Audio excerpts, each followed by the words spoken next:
आज आप अध्ययन करेंगे लोड लाइन एवं क्यूसेंट पॉइंट। क्यूसेंट पॉइंट जिसको मैं क्यू बिंदु कह रहा हूं, क्यू बिंदु जिसको ऑपरेटिंग पॉइंट कहते हैं, या क्यू बिंदु, या मैं इसको कहूंगी प्रचालन बिंदु। प्रचालन बिंदु, ऑपरेटिंग पॉइंट, ऑपरेटिंग पॉइंट। अब क्यू पॉइंट जब आप ट्रांजिस्टर पढ़ते हैं तब सबसे इंपॉर्टेंट जो अपने पास कहें, ये अपने पास है क्यू पॉइंट, प्रचालन बिंदु। इसके नाम से स्पष्ट है कि ट्रांजिस्टर का प्रचालन करने के लिए एक आवश्यक शर्त है, एक आवश्यक कंडीशंस। अब इसको क्यू बिंदु क्यों कहते हैं? क्योंकि जो कंडीशन अपने पास आएगी वो कंडीशन एक निश्चित बिंदु पे फुलफिल्ड हो, एक निश्चित बिंदु के ऊपर फुलफिल्ड हो। जैसे ट्रांजिस्टर के निर्गम अभिलाक्षणिक वक्र में इस प्रकार से अपने पास है। तो निर्गम अभिलाक्षणिक वक्र जो अपन खींचते हैं, मान लो कॉमन इमीटर कॉन्फ़िगरेशन है, तो कॉमन इमीटर कॉन्फ़िगरेशन में इस साइड में अपने पास है VCE और ये अपने पास है ICE। मान लीजिए कॉमन इमीटर कॉन्फ़िगरेशन है, तो आउटपुट वोल्टेज मैं निर्गम अभिलाक्षणिक वक्र खींच रहा हूं, तो निर्गम अभिलाक्षणिक वक्र में आप देखोगे ग्राफ इस प्रकार से आते हैं। ग्राफ जो है इस प्रकार से आता है। यहां पे निवेशी धारा IB जो है वो कांस्टेंट रहती है।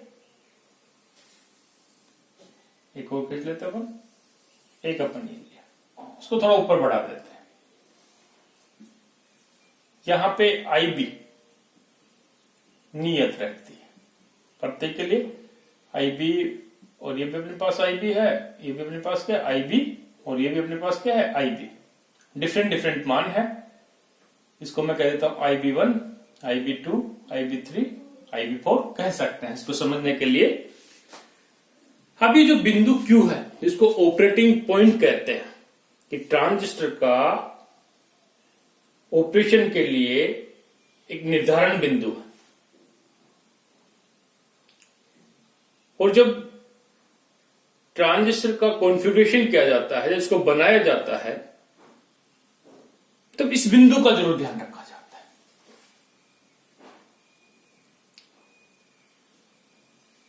ये जो क्यू बिंदु है ये ट्रांजिस्टर के एक्टिव फील्ड में रहता है। ये आपको मालूम, ये अपने पास है कट ऑफ रीजन, ये अपने पास कहते हैं सैचुरेशन रीजन, और ये बीच का जो क्षेत्र है ये अपने पास है एक्टिव रीजन। जो ये क्यू पॉइंट अपने पास है जिसकी अपन बात कर रहे हैं, ये हमेशा एक्टिव रीजन में रहता है। अब ये कहां रहेगा एक्टिव रीजन? तो यहां से लेकर यहां तक है। तब एक लोड लाइन का कंसेप्ट अपने पास आता है। लोड लाइन क्यू बिंदु की स्थिति का निर्धारण करने के लिए अपने पास क्या लोड लाइन का कंसेप्ट है। कि लोड लाइन क्या है? अभी निर्गम अभिलाक्षण वक्र का जहां पे लोड आता है उसी के पैरामीटर जब यूज कर रहे हैं तब इसको लोड लाइन बोल रहे हैं। एक लाइन यानी कि एक रेखा होगी। अभी जो रेखा है, मैं कहूं कि ये रेखा में नहीं खींच दी, इस रेखा को नाम मैंने दे दिया AB। यहां पे जो इसका मान होगा इस पॉइंट के ऊपर आप देखिएगा, मैं कराऊंगा VCE, जो भी वैल्यू होगी, दूसरा पैरामीटर 0 XY पैरामीटर का। यहां पे मैं कहूंगी इसका जो मान है IC, और ये अपने पास क्या है 0, यहां मैं कहूंगी 0 IC, क्योंकि VCE 0 है यहां तक, और जो वैल्यू रहेगी वो अपने पास क्या है ICE की रहेगी, सो IC रहेगी IC। तो ये पॉइंट अपने पास क्या A। अभी जो डिफरेंट डिफरेंट पॉइंट आ रहे हैं एक्टिव क्षेत्र में, जो सक्रिय क्षेत्र रहता है उसमें पॉइंट कहां कहां पे काट रहा है, तो काट कहेंगे अपन पास यहां भी कट पॉइंट है, कि ट्रांजिस्टर के अभिलाक्षणिक वक्र के सक्रिय क्षेत्र एवं लोड लाइन के कटान बिंदु क्यू बिंदु होते हैं। तो ये यहां पे भी काट रहा है, यहां पे भी काट रहा है, ये पॉइंट भी काट रहा है, ये भी काट रहा है और ये भी कट कर रहा है। तो ये सभी बिंदु क्यू पॉइंट होते हैं, लेकिन इसमें मुख्य निर्धारण बिंदु कौन सा होगा? कटान बिंदु तो ये भी है, ये भी है, ये भी है, ये भी है, ये भी है। तो क्यू पॉइंट आप देखोगे वो हमेशा इसके मध्य में आता है। तो अपन देखेंगे क्यों आता है। तो ये जो अपन निर्गम अभिलाक्षण वक्र जो बनाया, इससे पहले ट्रांजिस्टर का एक अपन सर्किट यहां पे बनाए कॉमन एमीटर कॉन्फ़िगरेशन का। ये अपने पास सर्किट है, इसमें आईसी कहें कि फ्लू होगी। आउटपुट में जो ये जो ट्रांजिस्टर अपने पास है एनपीएन टाइप ट्रांजिस्टर है, एनपीएन टाइप ट्रांजिस्टर है। तो यहाँ एक कैपेसिटर जुड़ रहा है और ये अपने पास बैटरी का है, आरएल कह दूं मैं इसको, और ये अपने पास बैटरी प्लस माइनस दिस। इसी प्रकार से ये जो करंट अपन कहें कि आईबी होगी, इधर जो करंट है ये अपने पास आईसी और ये अपने पास आईसी। ये तो आपको मालूम है, जैसे पहले भी अपन कर चुके हैं। यहां पर पीएनपी जो अपन ले रहे हैं तो ये अपने पास प्लस आएगा, minus plus minus plus minus. ये मैं कह रहा हूं कि वी बी बी भी है, ये अपने पास है वी सी सी। ये माना कि अपने पास क्या है आर एल, इसको सी मान रहे हैं। अब ये वोल्टेज यहां पर जो है बी और ई के मध्य, ये माना कि अपने पास है वी बी ई, और इनके मध्य जो वोल्टेज है मैं कहूंगा इनके मध्य ये वोल्टेज है वी सी ई। ठीक है। तो इस प्रकार से ये जो अपने पास एक कॉमन एमीटर कॉन्फ़िगरेशन का सर्किट डायग्राम है। इस सर्किट डायग्राम में आउटपुट करंट आईसी है, आउटपुट वोल्टेज वीसीई है, ग्राफ प्लॉट किया, ये अपने पास है।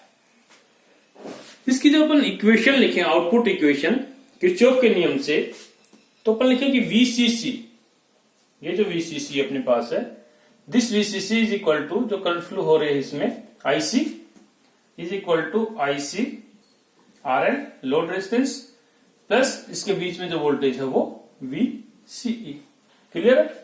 किरचॉफ के द्वितीय नियम से जो अपन इक्वेशन लिखते हैं तो अपने पास ही आए।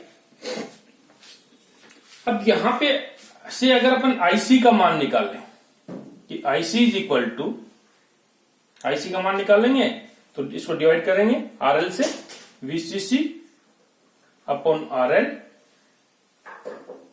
माइनस इधर जाएगा तो अपने पास माइनस वीसीई अपॉन आरएल, ये तो आएगा वीसीसी। अब ये जो वैल्यूज अपने पास है, पैरामीटर एक तो अपने पास माना कि ये पैरामीटर y मान लो, और वीसीई ये पैरामीटर अपने पास x मान लो, ये अपने पास x माना। तो ये जो इक्वेशन अपने पास आ रही है इसको अपन इस फॉर्म में, एक स्ट्रेट लाइन के फॉर्म में है, y is equal to m x plus c, जहां पे y तो अपने पास आईसी है, x वीसीई है, तो n यहां पे क्या है, इसकी प्रवणता minus of 1 upon r l, ये तो इसकी प्रवणता -1 अपॉन आर एल आपको दिख रही होगी। तो अब अपने पास इस आईसी का अगर एक ग्राफ प्लॉट करें तो अपने पास एक लीनियर लाइन है, रेखिक लाइन है, जो मैं इसको एबी से रिप्रेजेंट कर रहा हूं, ये लाइन है एबी। क्लियर। तो इनके जो बिंदु अपने पास हमें पहले बताए, जो कट बिंदु है सक्रिय क्षेत्र से और लोड लाइन के मध्य, संचरण रेखा के मध्य जो अपने पास, और संचरण रेखा लोड लाइन जो कह रहा हूं, इनके मध्य के जो कटान बिंदु है ये अपने पास क्यू पॉइंट कहलाते हैं। लेकिन अपन देखेंगे कि ये क्यू पॉइंट इसके मध्य में होना चाहिए, वे क्यों होना चाहिए उसके अपन देखेंगे। ये तो क्लियर है, लोड लाइन के ऊपर ये रेखा अपन ने खींच दी। अब चूंकि यहां पे अपन कोई सिग्नल नहीं लगाया, अभी अपन के बाइसिंग मोड में, तो ये जो रेखा, जो सिग्नल अपन ने नहीं लगाया, तो ये अपने पास कहलाते हैं DC load line. DC load line, कोई सिग्नल नहीं है। लेकिन जब सिग्नल लगाएंगे तो क्या होगा? सिग्नल लगाने से अपने पास उसका एसी एनालिसिस आ जाता है, एसी मोड में हो जाती है। तब वो लोड लाइन जो अपने पास होगी, जिसको अपन एक रेखा के रूप में बोले, वो अपने पास क्या होगी? AC load line. जब सिग्नल अपन अप्लाई करते हैं, इनपुट में अप्लाई करेंगे, तो अपने पास होगी एसी लोड लाइन। क्लियर है? लेकिन यहां पर जो आउटपुट जो करंट है आईसी, ये आईसी, ये इन पे तो डिपेंड कर ही रही है वीसी के ऊपर, इनके ऊपर, आरएल के ऊपर। साथ साथ में जो धारा आईबी है, इस आईबी के ऊपर भी निर्भर करती है। आईबी जो कि बेस करंट अपन कहते हैं, क्योंकि बेस करंट का जो रोल है वो भी काफी इंपॉर्टेंट है। तो इस प्रचालन बिंदु को, जिसको शांत बिंदु भी अपन कहते हैं, क्वेश्चन पॉइंट, यानी कि शांत बिंदु।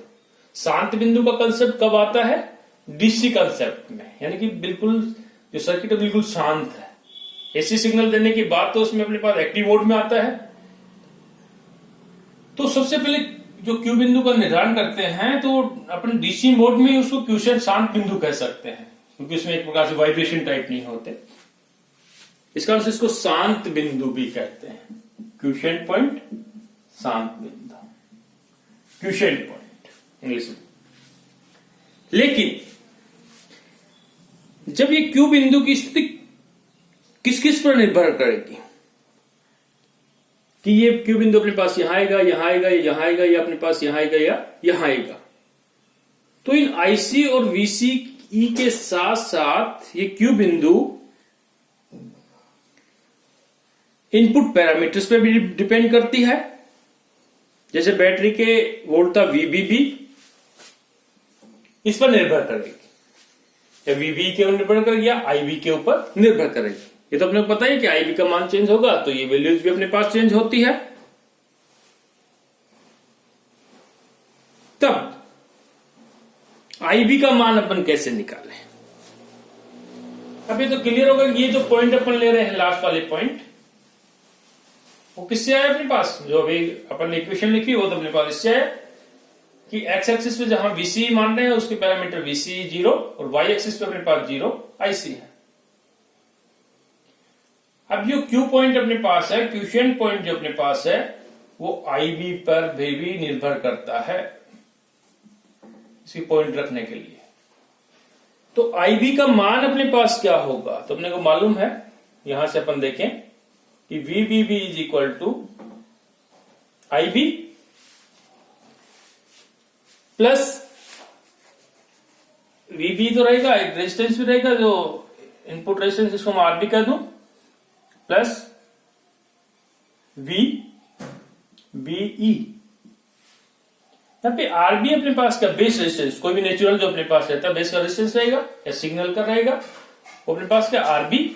तो आईबी जो अपने पास इस पर डिपेंड कर रहा है, आईबी वीबीबी के ऊपर, इसका आईबी का मान निकाल ले।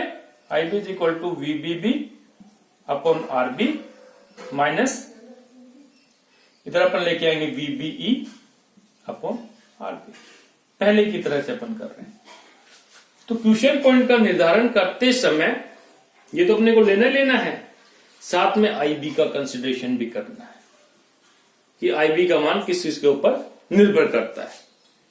क्योंकि अगर आईबी अपन ले रहे हैं, आईबी का मान अगर अपन ने ये लिया तो क्वेश्चन पॉइंट अपने पास यहां आ रहा है, आईबी का मान अगर ये आया तो क्वेश्चन पॉइंट अपने पास ये आ रहा है, आईबी का मान ये आया तो क्वेश्चन पॉइंट यहां पे आ रहा है, आईबी का मान ये लिया तो क्वेश्चन पॉइंट यहां आ रहा है। तो आईबी का सिलेक्शन कौन सा अपन करें कि किस प्रकार से अपन ले, क्वेश्चन पॉइंट अपने पास वो आना चाहिए, तो इसको कंसिडरेशन करना है। अब चूंकि क्यू पॉइंट एक्टिव क्षेत्र के मध्य में आना चाहिए। मध्य में क्यों? अगर मान लीजिएगा यहां पे है तो पॉसिबिलिटी रहेगी कि कट ऑफ रीजन में चला जाएगा, यहां पे है तो इसकी पॉसिबिलिटी रहेगी सैचुरेशन रीजन में चला जाएगा, यहां है तो भी डिस्टर्बेंस होने की संभावना रहती है। तो एक्टिव जो क्षेत्र है उसके मध्य में होना चाहिए जो क्यू पॉइंट अपने पास रहता है। अब जिस प्रकार से डीसी लोड लाइन अपन लेते हैं, संकेत लगाने के बाद वो ही लोड लाइन अपने पास एसी लोड लाइन हो जाती है। एसी लोड लाइन जो अपन खींचेंगे तो आप देखिएगा कि यहां पे जो अपने प्लॉट आएगा उसी से अपने पास इस प्रकार से एक लाइन आएगी। इसको मैं एसी लोड लाइन कर रहा हूं, लोड लाइन। क्यों? ये अपने पास इसकी जो प्रवणता है वो अपने पास है। इसे आपको किसने दिख रही है? ये अपने पास प्रवणता किस पे डिपेंड कर रही है? उसके रेजिस्टेंस के ऊपर। अब एसी जो लोड लाइन है, अपन ने जो रेखा खींची, इसकी प्रवणता डीसी से अधिक है। ये जो अपने पास है लोड लाइन, जिसको मैं ए डैश बी डैश कहूं, ये ज्यादा अपने पास इस प्रकार से झुकी हुई है, इसका एंगल ज्यादा है, यानी कि प्रवणता इसकी ज्यादा है। हाँ, वो जो प्रवणता अपने पास है, जो एम जो अपने पास आया था 1/RL, RL पे निर्भर करता है। जो संकेत अपन लगा देते हैं तो इस RL के साथ साथ ये रेजिस्टेंस R है वो भी काम करेगा, उसमें R डैश L आएगा। R डैश L का मान RL से कम होगा तो M का मान ज्यादा होगा। क्लियर? अब यदि IB के मान में जो चेंज होता है प्लस माइनस, तो अपने पास क्या होगा? जैसे अपन कहें कि IB के मान में चेंज, मैं कहूं कि IB प्लस डेल IB इतना चेंज है, और IB माइनस डेल IB इतना वेरिएशन होता है इस लोड लाइन में। ये अपन मान लीजिएगा अपने पास ये जो डीसी लोड लाइन है, इसके ऊपर 2 पॉइंट ले लें कोई भी, जो चेंजेस अपन दर्शा दें। 1 पॉइंट यहां लिया, 1 पॉइंट यहां लिया, ये रेखा खींची, ये रेखा खींची। मध्य जो अपने पास ये पॉइंट अपने पास ये है, तो इसमें प्लस माइनस और जो चेंजेस अपने पास आ रहा है, उस चेंजेस को अपन इस प्रकार से शो कर सकते हैं। IB में चेंजेस अपने पास है, इसके बाहर नहीं जाएगा, इसके मध्य रहेगा। ये अपने पास चेंज अगर आता है तो इसको IB को अपन इस प्रकार से दर्शाते हैं। तो इसी IB के रेस्पेक्ट में IC में भी जो चेंज आएगा, अपन कहें कि इसके रेस्पेक्ट में IC है और इसके रेस्पेक्ट में IC अपने पास ये रहेगी।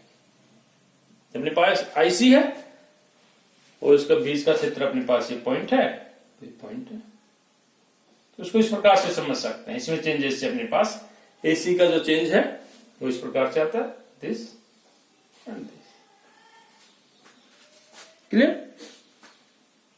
ये चेंज इसके रेस्पेक्ट में, यानी कि जो वेरिएशन अपने पास है IB में, तो IC में इस प्रकार से चेंज रहता है। तो Q पॉइंट, इस परिवर्तन के कारण से Q पॉइंट की जो पोजीशन है, ये जो कंडीशन अपन जो दर्शा रहे हैं, ये रिप्रेजेंट करती है कि Q पॉइंट हमेशा इसके मध्य में रहना चाहिए। Okay, thank you.